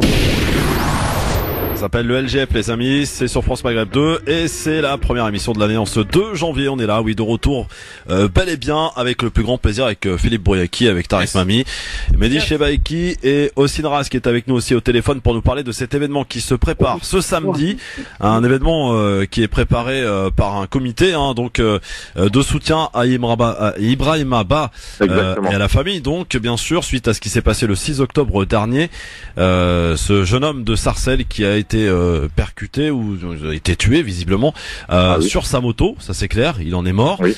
Et qu'est-ce qui va se passer samedi, Hossein? Eh ben justement, moi je préfère vous donner la parole à un jeune de Sarcelles qui est à l'origine de cet événement. C'est un ami à Ibrahim Abba justement, et va vous parler rapidement. Très bien, vas-y, alors passe-nous alors. Oui. Alors bonjour. Bonjour. Bonjour cher monsieur, bienvenue sur France Maghreb 2. Et Oui. d'abord toutes nos condoléances bien sûr à vous et puis à toute sa famille bien entendu. Que va-t-il se passer samedi pour cet événement que vous préparez depuis quelques semaines maintenant? Bah voilà, je me présente, en fait, je m'appelle Wassim, je suis un ami à Ibo, un ami d'enfance, à Ibrahima, pardon. Et en fait, je me suis permis d'aller proposer à la famille, moi qui connais un petit peu quelques artistes, mais en bas de l'échelle, mais qui sont quand même qui ont un minimum de notoriété. Donc j'aurais permis faire un petit événement, grâce à eux, ça va ramener du monde, etc., etc. Donc eux, ils ont publié en fait une vidéo sur leurs réseaux sociaux. Et derrière, en fait, ça a pris un engouement que, en fait, il y a beaucoup d'artistes qui m'ont contacté, des artistes renommés à l'échelle de la France et même un à l'international. Donc voilà, j'ai dû m'entourer parce que j'étais un petit peu dépassé parce que je m'attendais pas à tout ça. Donc j'ai dû contacter des personnes qui sont dans la musique ou dans l'événementiel, enfin en tout cas qui peuvent m'aider, par exemple ici, ou plein d'autres. Et voilà, grâce à ça, on a réussi à faire un événement accompagné de la famille. Et en espérant que samedi ça se passera bien et voilà. Alors qu'est-ce qui va se passer donc ce samedi alors? Il y aura qui et ça se passe où? Bah en fait, je peux pas vous faire le listing, il y a plus de 50 d'artistes, donc on va terminer à 22h. Mais en tout cas, il y aura de toutes les générations, de Stomy Bugsy à Maes, VG Dream, les Nègres Marrons, il y aura un peu de tout pour les jeunes comme pour les plus grands. Donc ça va rassembler toutes les générations en fait. Et on va aussi proposer un reportage ce jour-là, spécialement sur Ibo. En fait, ça va être des interventions. On a fait un petit reportage le concernant qui va durer à peu près 40 minutes et en plusieurs parties pour l'événement. Et il y aura aussi une tombola, les artistes qui vont chanter. Il y aura des comédiens comme Younes et Bambi, ou Younes Depardieu. Et voilà. Hein. Il y aura un peu de tout. Ça va être un gros événement pour l'occasion, pour la bonne cause en plus. À quelle heure et où alors? Ça va être à partir de 13h à Sarcelles, à l'espace Champ de Foire. À l'espace Champ de quoi? Champ de Foire. Champ de Foire, à l'espace Champ de Foire, donc 13h ce samedi, gros événement. À partir de 13h. À partir de 13h, très bien. Eh bien, on compte sur vous tous pour venir notamment encourager la famille, apporter votre soutien bien sûr, joindre l'utile à l'agréable, comme on dit à chaque fois. Bien que cet événement n'aurait pu s'en passer évidemment, ça veut dire que Ibrahim Ba serait encore parmi nous. Je vous repasse ceci tout de suite. Très bien, merci beaucoup en tout cas cher monsieur et à très bientôt et bon événement donc pour ce samedi 13h espace Champ de Foire à Sarcelles, une ville que connaît bien notre ami Hossein puisqu'il y est originaire. Allô? Oui, Hossein. Oui, juste pour conclure, merci à tous. Je passe bonjour aussi à Tarek et Philippe et toute l'équipe. Ça fait un moment qu'on ne s'est pas vu, je reviendrai rapidement. Et prochainement, je voulais juste inviter tous les auditeurs à nous suivre, à suivre le combat pour Ibrahim Abba sur tous les réseaux sociaux, parce que le combat ne fait que de commencer. On a plein de choses, on a Instagram, Snapchat, Twitter, sur Facebook, on a vraiment mis le paquet sur tous les réseaux sociaux. On est très actifs. Et voilà, pour ceux qui veulent nous soutenir, qui veulent suivre l'affaire et participer, on est là. Très bien, merci beaucoup Hossein. Et faut pas oublier un petite news aussi que vous avez en priorité Radio France Maghreb, c'est que l'événement de samedi, il se passe non seulement ici à Sarcelles, mais il se passe aussi en parallèle à Montréal dans une grande salle, et c'est le même soir avec le même nom, donc en fait c'est un événement international en même temps. Il y a plein d'artistes qui vont prendre la parole, qui vont intervenir là-bas à Montréal dans une grande salle le soir même, avec la même affiche, le même visuel, tout est pareil. On a fait Paris et Montréal en même temps. On appelle ça de l'hônogramme, c'est ça? Ah peut-être, c'est un beau nom. C'est ce qu'avait fait Mélenchon à l'époque. Ouais. L'hologramme, oui, c'est un hologramme, exact. Ce sera les intervenants qui ne seront pas les mêmes malheureusement. Voilà. ou heureusement d'ailleurs. Voilà. La République est partout. Voilà, c'est ça. Partout avec le même cœur, voilà, exactement. Merci Hossein et bon événement donc samedi 13h espace Champ de Foire Sarcelles. Exactement, super. Payant, merci. Payant ou pas Oui, alors sur les préventes With Event c'est 10 € et 7 € pour les jeunes, c'est moins de 18 ans. Ouais. Et sur place c'est 12 € et 7 €. Ouais, donc c'est vraiment c'est vraiment symbolique quoi. Oui. Hein, c'est symbolique, même les stands qui seront sur place, il y aura du tiep, il y aura plein de choses, c'est des prix très très bas, très social, donc il n'y a pas de souci, on est sur l'humain avant tout. Et le maire de Sarcelles alors il vous soutient? Alors, par rapport à l'événement, nous, on ne demande pas spécialement le soutien. On dira plus que voilà, ils ont été actifs comme ils devaient l'être. On va dire qu'une municipalité se doit d'accompagner une famille endeuillée ou un genre d'événement à rayonnance communale comme celle-là. Donc, on a une salle qui est mise à disposition, oui, et quelques matériels qu'on a demandé. Mais ça reste une manière très indépendante. On n'est pas parrainé par une collectivité, ni parti politique, ni rien. Aucune étiquette sur nos affiches et c'est vraiment, voilà, une collaboration qui est normale. D'accord. Comme ce que n'importe quel citoyen demanderait à une municipalité qu'en fait. Très bien. Merci aussi. La salle, elle prend combien de personnes? C'est une salle ou oui, c'est un Oui, c'est un grand chapiteau chauffé. On peut accueillir presque 1000 personnes, donc voilà, il y a de la place. Il y a de la place. Bon, très bien, parce que Fifi il en prend 3 lui.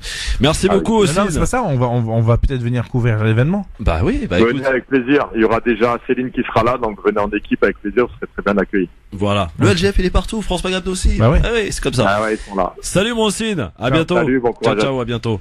Comme on parle de violence policière, on peut revenir sur le Rio? Oui, alors Rio, qu'est-ce qu'il y a? Alors le Rio, il a été mis en place à la demande de plusieurs associations pour lutter contre le fameux phénomène de contrôle aux faciès.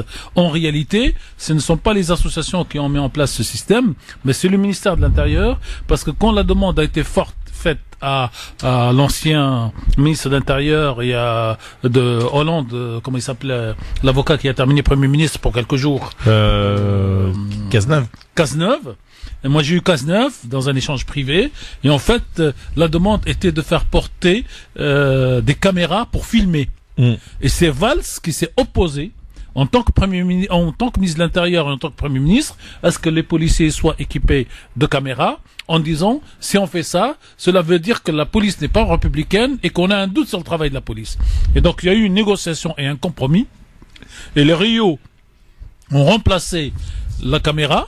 Et on voit que ni la caméra fonctionne, puisqu'elle n'a pas été installée, ni les Rio ne sont pas installés. Et les syndicats de policiers, Christophe a reçu donc un syndicaliste à plusieurs reprises, on pourra lui poser la question la prochaine fois, donne comme prétexte, cher Philippe, qu'il n'y a pas de place sur les vêtements pour installer le Rio. C'est pour ça qu'ils peuvent pas le faire. Et donc, à la limite, il faudrait que ça coûte des millions et des millions pour changer les uniformes. C'est faux. Oui, je sais que c'est faux. Pour prévoir une place pour un RIO. Voilà donc pourquoi il n'y a pas le RIO et on ne sait pas qui vous a tabassé. Voilà. Alors, il y en a certains qui l'avaient, le RIO, faut dire la vérité.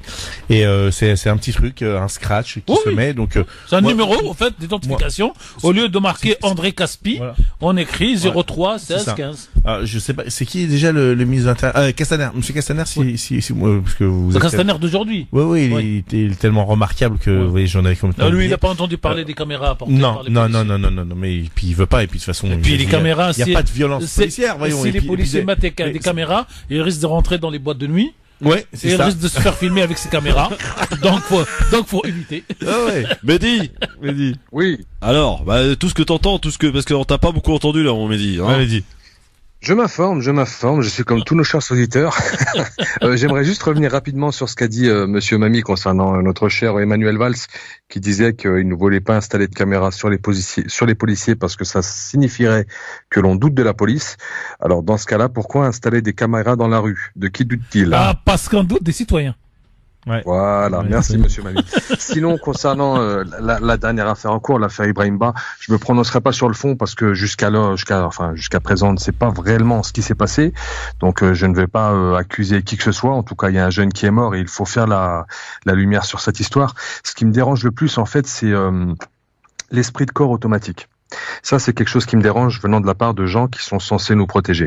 Quand j'entends un préfet qui quelques minutes, quelques heures après un drame, un accident, quel qu'il soit d'ailleurs, vient nous donner des tas d'informations alors que lui-même ne les a pas, et en fait nous sert un roman, nous sert une soupe prête à digérer afin de calmer, afin de calmer soi-disant la population et surtout afin de blanchir ses troupes. Ouais.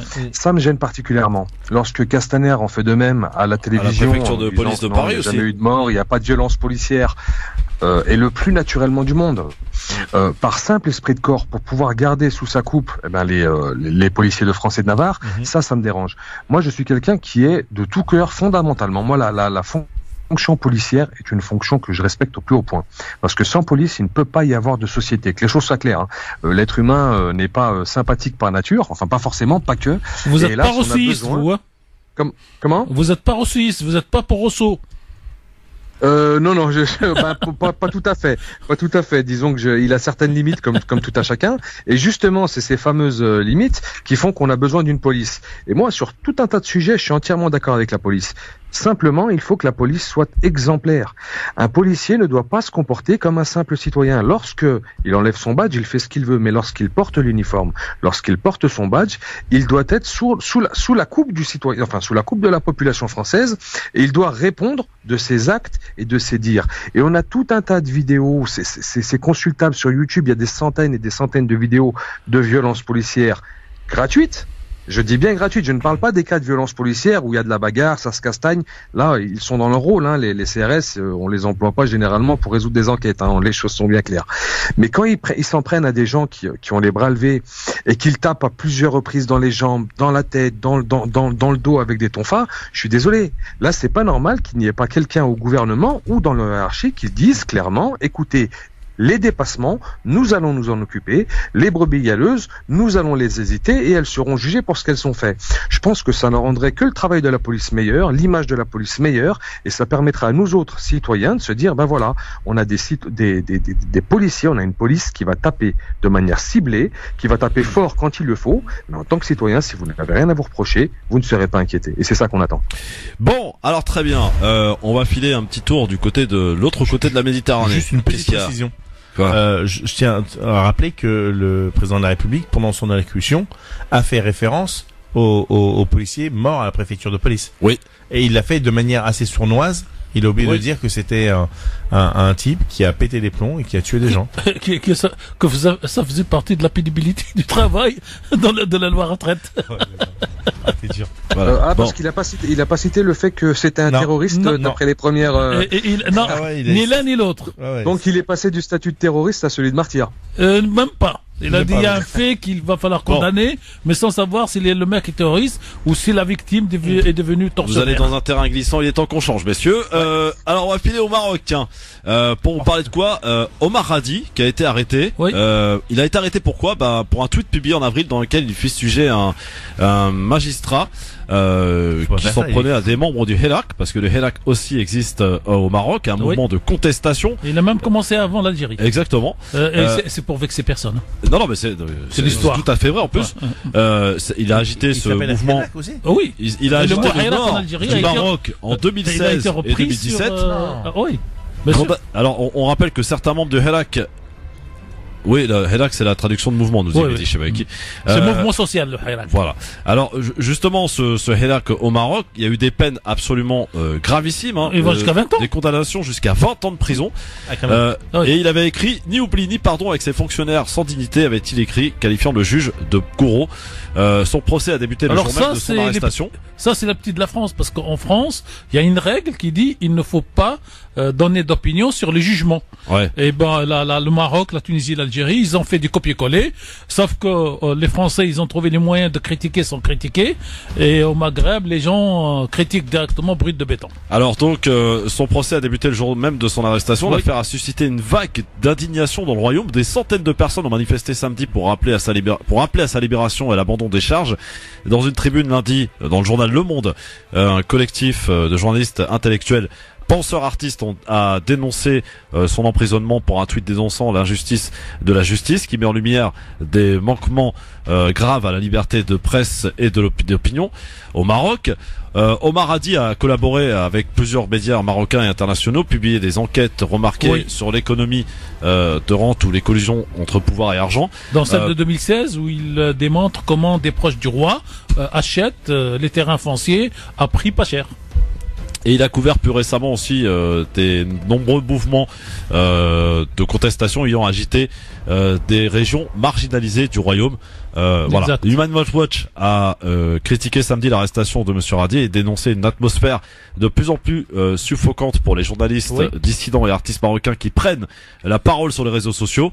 En l'espace de quelques jours au Maroc, un youtubeur a été condamné à 4 ans de prison pour offense au roi.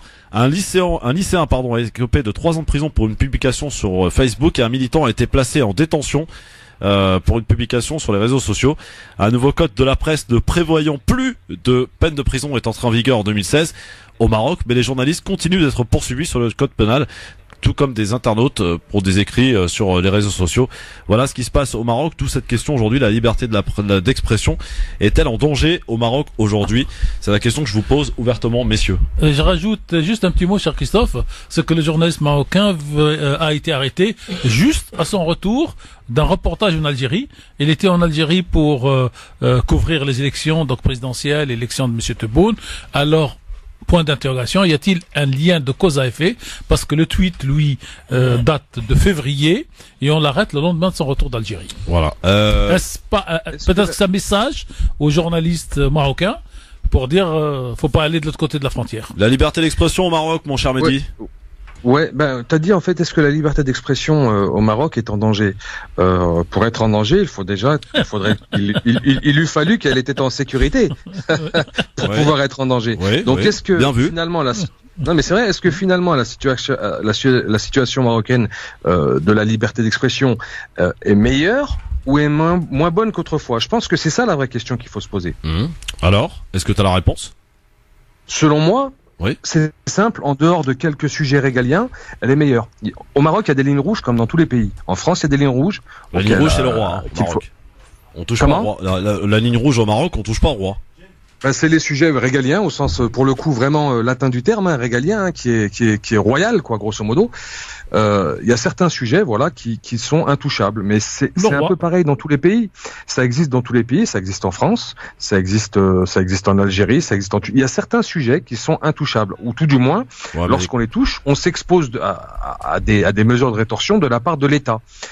C'est le cas sur certains sujets marocains, mais je le répète, est-ce qu'aujourd'hui la situation est pire que ce qu'elle n'était? Je n'en suis pas certain. Parce que quand tu vois les condamnations du membre du Hirak, quand même, ça pose des questions. Des condamnations du mouvement du Hirak jusqu'à 20 ans de prison pour notamment. Moi, je te parle des quelques dernières déclarations du journaliste dont tu parlais. Voilà, je ne parle pas des détenus du Hirak. Là, les détenus du Hirak, c'est encore autre chose. Je parle de vraiment les dernières condamnations, enfin emprisonnements qui ont été faits. Il fut un temps où déjà il n'aurait pas pu s'exprimer parce qu'il n'y avait pas les réseaux sociaux. Donc on a des États qui peinent à s'habituer justement à cette forme d'anarchie d'expression plus que de la liberté d'expression, j'ai envie de dire, parce que les réseaux sociaux c'est un peu tout et n'importe quoi. Donc des États ont du mal à s'adapter à cela, ça c'est un fait. Mais en même temps, les populations ont aussi du mal à s'adapter à ça parce que certaines personnes s'imaginent un peu anonymes derrière les réseaux sociaux et là, ça n'est pas le cas. On est toujours plus ou moins pisté. Donc il y a un équilibre qui va se faire petit à petit, mais je ne suis pas certain qu'aujourd'hui la situation au Maroc concernant la liberté d'expression soit pire qu'à l'époque de Hassan II. Loin de là. Messieurs, est-ce que je peux aller jusqu'à dire que le touriste a tous les droits au Maroc, par contre le citoyen marocain, lui, il est hyper surveillé et peut parfois aller en prison pour une simple déclaration? Non. Non. En fait, d'un côté, il y a une espèce de tolérance. Et là, disons que pour reprendre le mot de Mehdi, peut-être que la ligne rouge des touristes est un peu plus loin que celle des citoyens, mais il faut tout de suite dire que le touriste au Maroc, lui, il s'occupe pas ni de roi, ni de monarchie, ni de la population marocaine. Il vient pour jouir, entre guillemets, de plein de choses qu'il ne peut pas avoir ailleurs. Donc, c'est ça la différence entre les deux. Mais quand il tombe entre les mains de la justice marocaine, je peux vous dire qu'elle est encore plus violente. Philippe, tu connais bien le Maroc? Philippe, non. N'y connaît pas. Non. N'y connaît pas le Maroc, oui. J'ai bien compris. Vos appels au 01 40 33 9000 pour nous donner un petit peu votre sentiment, justement, sur ce youtubeur, sur ce lycéen aussi, condamné à de la prison pour une déclaration sur les réseaux sociaux. Tarek Mehdi le rappelle bien, c'est effectivement, ces pays-là ont un peu de mal avec l'émergence, avec les réseaux sociaux qui sont apparus et qui ont joué d'ailleurs un grand rôle. On peut parler de la Tunisie, les réseaux sociaux ont joué un grand rôle pour la révolution 2011. Moi, je partage une belle phrase dans la bouche de Mehdi.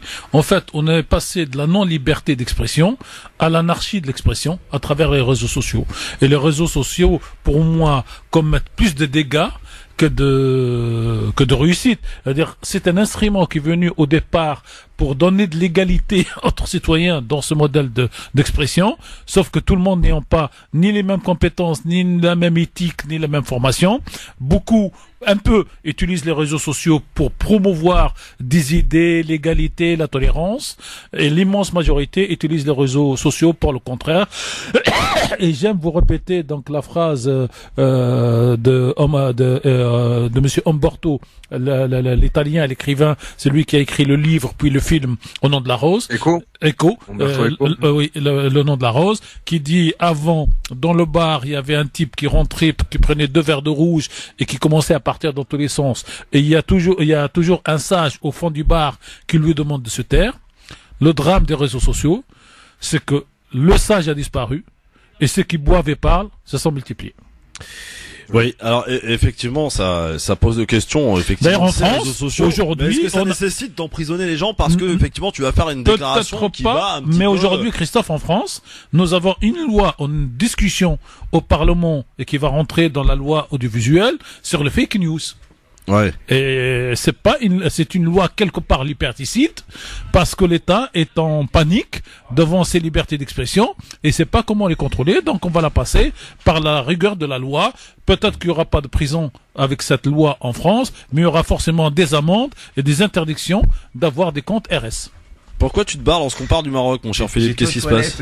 Est-ce que j'ai le droit d'aller aux toilettes dans cette radio? Oui, en fait, Pas en pleine émission. Pas en pleine émission, quand même, voyons. Ouais, mais là, je pouvais Les plus. pauses pubs sont faits pour les pauses pipi. L'arnaqueur, le mec. On parle du Maroc, il se barre aux toilettes. Qu'est-ce qui se passe avec le Maroc? C'est un très beau pays, le Maroc. Il veut pas avoir des ennemis au Maroc et il projette d'y aller passer des vacances. Ah, votre liberté d'expression, elle est bien diminuée. Je suis pas marocain, moi. Je suis pas marocain déjà pour commencer, mais ils veulent m'adopter. Oui, mais dis. Non, je disais après, dire peut mieux faire, ça c'est certain. Oui. Parce que je voudrais juste nuancer ce que j'ai dit. Quand j'ai dit que c'était beaucoup mieux qu'autrefois, enfin beaucoup mieux, c'est mieux qu'autrefois. Non, mais je sais à quoi tu fais référence. Tu fais référence à la période de Hassan II. Ah, Tasman Mart. Oui, bien sûr, et pas que. Aujourd'hui, il n'y a pas de Tasman Mart au Au début du Maroc. règne de Mohamed VI, il y a eu tout un tas de journalistes qui ont été mis en prison, qui ont été libérés, certains qui ont été graciés. Il s'est passé beaucoup de choses quand même depuis que Mohamed VI est là. Mais disons que voilà, lorsqu'on dit est-ce que la liberté d'expression est en danger, non, elle n'est pas en danger parce que voilà, au Maghreb, dans les pays arabes, cette liberté d'expression, elle n'a jamais réellement, enfin. Elle a pu exister par bribes, mais en tout cas, généralement... Aujourd'hui, en Tunisie, la liberté d'expression, c'est à outrance. Je peux vous dire qu'il y a même un peu trop. Oui. Parce qu'il y a un pouvoir qui est faible. Il faut aussi remettre ça en balance. C'est qu'aujourd'hui, il n'y a pas un pouvoir qui tient vraiment, ne serait-ce que les médias. On se rappelle l'affaire Karoui, qui a réussi à se présenter du fond de Saint-Jaul tunisienne. Donc il n'est pas condamné. On peut pas interdire. Non, mais on peut discuter de cette liberté d'expression, mais on ne peut pas non plus interdire quelqu'un de se présenter tant qu'il n'est pas condamné. Regardez à ce jour, il n'est pas condamné. J'ai dit que ça prouve tout de même que le pouvoir tunisien n'est pas en mesure de faire interdire ou de peser de tout son poids sur le contexte médiatique tunisien. Oui. C'est tout ce que je voulais dire. Oui. Mais au Maroc, voilà, c'est différent. Au Maroc, il y a un État qui est solide, il y a un roi qui est solide. Donc à partir de là, tout ce qui touche à ces sujets, au sujet de la monarchie, notamment, aux sujets qui sont des sujets, je répète, régaliens, là qui sont vraiment entre les mains du roi, on ne parle pas de la politique sociale votée au Parlement marocain, et bien sûr, sur ces choses-là, en effet, ce sont des lignes rouges qui, pour le moment, ne peuvent pas être touchées. Mais il y a aussi, cher Mehdi, beaucoup de gens du Merzen qui, quelquefois, précèdent la volonté du roi et mettre le roi en porte-à-faux, et après il est obligé de dire libérez-le ou quelque chose comme ça, parce que dans toutes les sociétés, c'est lui qui sert. Des fois, l'esclave fait plus de choses pour le maître que le maître. Je vous renvoie à voir le super dernier film qui est sorti, Django, il est sur Netflix et sur plein de plateformes, où c'est le chef de maison noir qui fait souffrir les esclaves noirs que le chef de maison blanc. Philippe, on t'a pas entendu sur le Maroc, donc sur cette liberté d'expression qui est un peu mise à mal en ce moment, avec ce journaliste donc qui a été en prison pour un tweet, pour avoir critiqué une décision de justice, effectivement. Un youtubeur aussi qui a été en prison, ainsi qu'un lycéen qui a été condamné à la prison. Et on a oublié la fille qui a été incarcérée sous prétexte qu'elle aurait fait un avortement. Ah oui, comment s'appelle-t-elle? Alors que elle, c'était manifestement pour les articles qu'elle a fait, et on a cherché le prétexte pour l'arrêter au nom du non-respect de la morale sociale, alors qu'en fait, on ne pouvait pas la condamner pour ces articles. Philippe, Ouais. le Maroc, tu connais bien? Je connais bien. On se calme, s'il vous plaît. S'il vous plaît, moi je voudrais dire à mes amis marocains, orlésiens, c'est le mec il est en pleine campagne donc il est obligé de faire gaffe. Non, moi je suis quelqu'un qui assume tout. J'ai découvert le Maroc il y a à peu près 4 ans par l'intermédiaire d'un ami. J'ai trouvé un pays juste extraordinaire avec une chaleur et un accueil extraordinaire. Je me suis senti en sécurité à n'importe quel jour et de la nuit, même dans des quartiers où certains me disaient ouais attention là-bas c'est chaud. J'ai rien senti de tel. Il y a une présence policière, humaine et même en civil et où il y a quelqu'un qui m'a dit une fois, il m'a dit tout le monde surveille tout le monde, si t'as rien à te reprocher, tout se passe bien, parce que une des plus grandes économies du Maroc, c'est aussi le tourisme, et donc par conséquent, ils ont besoin que les touristes se sentent bien et en sécurité et qu'ils viennent y passer du bon temps. Il est vrai que j'ai eu la chance, en tout cas, de rencontrer pas mal de journalistes. Il est vrai qu'il y a certains sujets qui sont ultra tabous, qu'on n'aborde pas. Il y a une autocensure qui existe, comme en Algérie. Moi, je vous rappellerai que les journaux algériens, en tout cas au moment du Hirak, n'en faisaient pas état. D'ailleurs, je crois qu'ils n'en font toujours pas état de dire qu'il y a des manifestants, etc. C'est une culture méditerranéenne, arabo-méditerranéenne ou africo-arabo-méditerranéenne où il y a une censure classique, comme dans tous les régimes très durs. Comme a dit tout à l'heure, de toute façon, Mehdi, lorsque tu as une autorité forte, bah tu as une censure immédiate et une répression immédiate. Je tiens juste à vous rappeler que 30 secondes. Que le 28, il y a un commissaire de police qui m'a dit liberté de la presse ou pas liberté de la presse, tu bouges ici, sinon interpellation. Alors, Direct. bien sûr, en France. Donc oui, peut-être je ne risquais pas de prison, j'aurais peut-être pris. Il y a eu quelques journalistes qui ont passé 48 heures. J'en connais 3 ou 4 aujourd'hui. Et donc je sais qu'il y a du matériel qui est saisi. J'ai vu des gens. Merci d'être avec nous en direct dans le grand forum avec Bouriaki, Philippe, avec Tarek Mami, avec Mehdi, chez Baiki, mes amis. Nouvelle année, dit nouvelle résolution. On a un peu modifié le quiz. Ouais. Pourquoi il y a un quiz aujourd'hui? Oui. Ah oui, attendez. Abdesalam n'est pas là. C'est pas juste. Non, mais c'est pas le quiz d'Abdesalam, c'est le quiz de l'équipe du LGF. Ouais. Ah, attention. Ah, c'est pas juste. Si alors mon cher Mehdi, mes chers amis auditrices, auditeurs, le quiz n'aura plus aucun lien ni rapport avec la date d'aujourd'hui, donc tout va bien, pas besoin de réviser. Ah oui. Il suffira juste, comme le veut un peu la tradition dans cette émission, de réviser un petit peu son actualité. Et là, tout le monde a ses chances. On écoute forcément un petit peu la radio, on regarde un petit peu la télé, on lit un peu la presse, on s'informe, également sur les groupes WhatsApp, on s'informe entre nous. Bref, tout le monde a sa chance. C'est parti pour le premier quiz de cette année 2020 sur France Bleu. Quiz. Alors, messieurs, on va se régaler. Si vous avez bien suivi l'actualité, tout va bien. Justement, j'ai pas suivi l'actualité, mais c'est pas grave. Bon, Mehdi, t'as suivi un peu l'actualité? Oui. Celle de la grève au moins. Celle de la grève au moins, mais il n'y a pas de question sur la grève. Pardon. Il n'y a pas de question sur la grève. On peut pas faire un quiz sur l'actualité. Tiens, première question, messieurs. Dans quel pays du monde avons-nous fêté pour la première fois de son histoire le nouvel an? Je réponds ou j'attends Abdesalam? Quoi, réponds. Arabie. Son histoire. Arabie Saoudite. Bonne réponse, Tarek Mami. D'ailleurs, les images, on les a mis sur Christophe Le Grand Forum. Il y a des coupures. Ouais, il y a des coupures. Même en plus pas. Mehdi, j'ai même dit, est-ce que je réponds ou j'attends Abdesalam? Ah ouais. Bon. On peut pas être plus clean que ça. Oui, pour la première fois de son histoire, l'Arabie Saoudite. Christophe parle, j'entends un mot sur deux là. T'es sûr c'est la première fois? Ah oui, pour la première fois de son histoire, absolument. Absolument, monsieur. Non, d'ailleurs, quand on regarde le spectacle, s'il n'y avait pas à la fin du feu d'artifice le mot Riyad, on dirait qu'ils ont piqué ça quelque part tellement c'était très bien fait. Ouais. Premier point de notre ami Tarek Mami. Deuxième question. Là, il n'y a pas de coupure, hein, Mehdi. Tout va bien, tu m'entends bien. Ah, c'est parfait. Tout va bien. Bon, très bien. Lors de l'allocution du président Macron, qui avait lieu le 31 décembre. À 20h. Absolument. Combien d'emplois ont été créés selon ses dires? 500 000. 500 000. Tarek Mami. Depuis mai 2017. Exactement. Et je vous donne le vrai chiffre. Mais trop fort. De 293 000 depuis le 1er janvier 2019. Là, je vous dis un truc, Abdeslam, là, mon pote, t'as un concurrent. Ça va être dur, Abdeslam, pour ça. Ça va être très chaud. Là, tu vas, profite bien de tes 15 points, là. Voilà. Ce compteur, il va pas bouger, il va rester à 0. Tiens. Troisième question. 2 points pour Tarek Mami, hein. 2-0. Ouais. C'est une triste tradition. Chaque année, vous le savez. Strasbourg. Voiture Oui, mais brûlée. non, mais c'est pas la question. Ah ouais, attends. Enfin, c'est pas la réponse. Voiture brûlée à Oui, Strasbourg. absolument, absolument. D'ailleurs, Ouais. c'est en rapport avec Ouais. Strasbourg. Les, Strasbourg, voiture brûlée, 293. Eh bien, combien de voitures? 293. Non. Un peu moins. 285. Non, moins. 193. Non, 275. plus. 210. Un petit peu plus. 213. Un tout petit peu plus. Je veux 13. 218. Un tout petit 23. 219. 209. Non. 23. 222. 200. 20. Qui a dit 20? 20, moi. Mehdi, je crois, 20, non? Quoi? Mais il a dit 19, Mehdi. Bon. Eh, Eh ben, non, Après, j'ai dit non, 20, mais- non, j'ai dit 20 après. Ouais, non, il a dit 20. hein. Ouais, Oui, là, là. aujourd'hui. Oui, mais Monsieur, attendez. un truc Là, de malade. juste pour rigoler, mais vous donnez le point. À qui vous voulez? La Non, non, je vais question. le donner à Mehdi, hein, je l'ai Non, entendu Mehdi. Bah ouais, non, bah, mais c'est pas grave. tu vas le donner à Mehdi. Non, mais la- Eh, si j'arrive à non, marquer un non, point, il y a aucun problème. énorme. La question, c'était combien de voitures ou où ça s'est passé? À Strasbourg. Bah, Allez, donc, moi, j'ai 220. donné Strasbourg. Ouais. Et, Mehdi a donné 220. 220. Donc, un point Ah, partout. non, ma question, c'est combien de voitures Ah, ont d'accord, été, ok. ont été Non, mais donc, brûlées là- à Strasbourg? Il n'y a pas de problème. J'ai Donc, dit 220. J'ai dit Et 220. Oui, c'est mais il pas l'a grave. dit avant. Tu sais, Mais non, il a pas dit. J'ai à mon avis, moi aussi j'avais le casque. Moi aussi j'avais le Moi, casque. j'ai dit Strasbourg et je me tais. Bon, monsieur Mehdi Chebaiki, je te donne le point. De toute façon, Tu t'en peux as pas gagner beaucoup. hein. dans Mais ce si, truc-là. t'inquiète. Tiens, Paris sans piscine, tiens. Hein? Selon RFI, Ouais. combien d'avions remplis de terroristes, 3 provenance 3. de Turquie, 3. c'est pas 3, C'est 5. 4. sont arrivés effectivement à Tripoli et c'est 4 avions. 4. Non pas que 3, c'est 4, monsieur Mehdi Chebaiki. Pour Bibi. Bravo, c'est pour Bibi. 2-2. Ouais.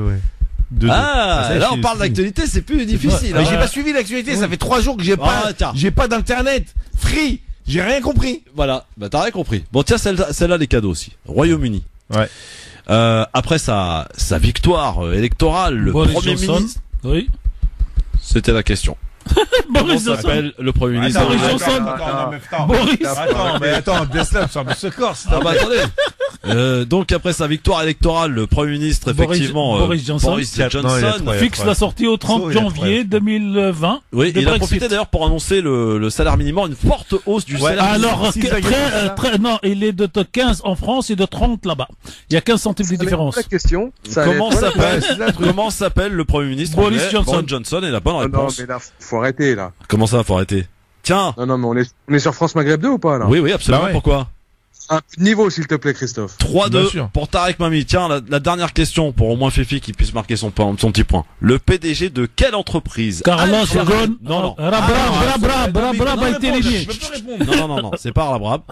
Le PDG de quelle entreprise il a été algérien, premier groupe privé d'ailleurs d'Algérie, hein, a été condamné et Rabrab. libéré. Comment s'appelle cette entreprise? L'Assad Rabrab. Non, comment s'appelle Comment ça l'entreprise? Il y a Civital et la deuxième au C'est Venco. Vital, effectivement. Il y a deux- C'est ce qu'il me fallait. Il y a deux c'est sociétés. Brab. Bonne réponse de Tarek Mami. Team TM.